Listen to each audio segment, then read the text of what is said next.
Dépression et spiritualité, la traversée sacrée qui peut transformer ta vie.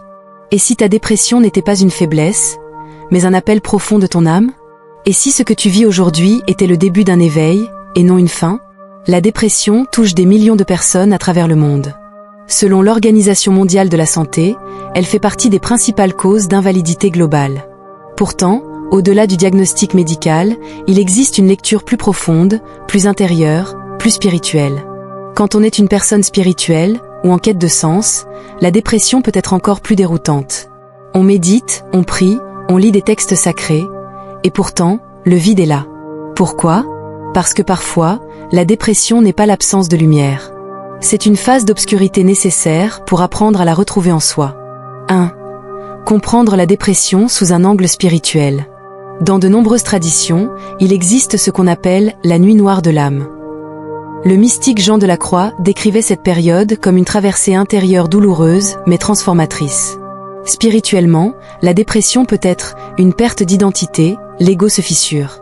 Une crise de sens, un appel à ralentir, un besoin profond d'alignement.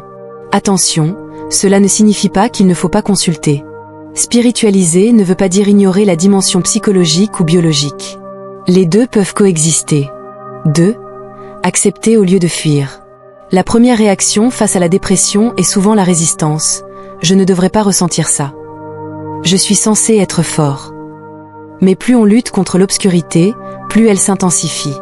En spiritualité, l'acceptation est une porte. Pas une résignation. Une présence. Assieds-toi avec ta douleur. Observe-la sans jugement. Parfois, ce que l'on appelle dépression est une accumulation d'émotions non vécues. 3. Revenir au corps, pas seulement à l'esprit. Les personnes spirituelles ont tendance à vouloir monter. Mais la guérison commence souvent par descendre. Marcher dans la nature, respirer consciemment, bouger doucement, dormir suffisamment, la spiritualité sans ancrage peut amplifier la dissociation. Ton âme a choisi un corps pour une raison. 4. Demander de l'aide n'est pas un manque de foi. Beaucoup pensent que consulter un thérapeute est un échec spirituel. C'est faux. Même des figures comme Eckhart Tolle ont traversé des périodes de profonde souffrance intérieure avant leur transformation.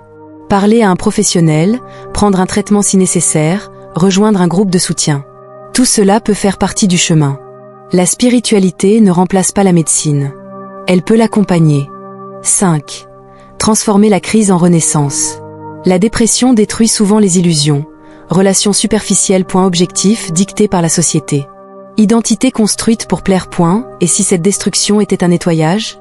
Beaucoup témoignent qu'après une dépression, ils vivent plus alignés, plus authentiques, plus conscients. La question n'est pas « pourquoi moi ?»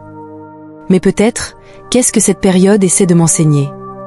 Si tu traverses une dépression aujourd'hui, sache ceci, tu n'es pas brisé, tu n'es pas faible, tu es peut-être en train de te reconstruire.